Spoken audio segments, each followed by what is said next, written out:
Good morning, नमस्कार, आदाब। राम भारतीय संस्कृति और मनीषा के ऐसे नायक हैं जिन्हें राजनीति ने सदा छला है। महल और सत्ता की राजनीति ने उन्हें वनवास को बाध्य किया और फिर वन में पत्नी वियोग सहन करना पड़ा। अपने पुरुषार्थ और कूटनीतिक बल से राम ने सैन्य बल तैयार किया और रावण को पराजित कर उसका वध कर पत्नी को छुड़वाया और फिर सोचा कि वनवास की अवधि समाप्त हो गई है, अब वापस चला जाए। वे वापस आए और उनका राज्याभिषेक होता है।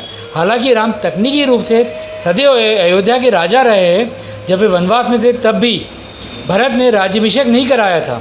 वे राम की प्रतिनिधि के रूप में राज्य का भार संभाले रहे। राम अयोध्या आए तो राजा भी बन गए, सिंहासन भी हुए, पर राजनीति अभी शेष थी। एक लोक उपवाद के चलते उन्हें सीता का परित्याग करना पड़ा। सीता को दूसरा वनवास मिला और यहाँ उनके जीवन का अंतिम वनवास था।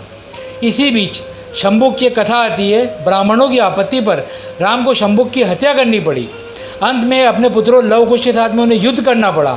अभी भी वे चैन से नहीं रहे। अंत में ऊब कर उन्हें सरयू में समा जाना पड़ा। उन्हें सामान्य और शांतिपूर्ण मृत्यु भी नसीब नहीं हुई।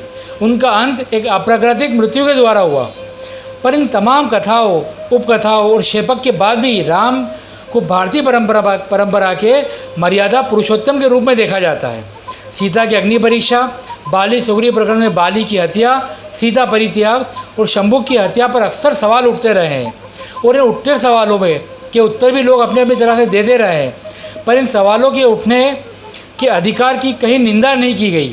यह सारे सवाल और आलोचना इस बात के सूचक है कि संसार में कोई भी सत्ता या आलोचना या सत्ताधारी व्यक्ति आलोचना से परे नहीं है। भारतीय दर्शन और चिंतन परंपरा में तो ईश्वर के अस्तित्व पर भी सवाल उठाए जाते हैं।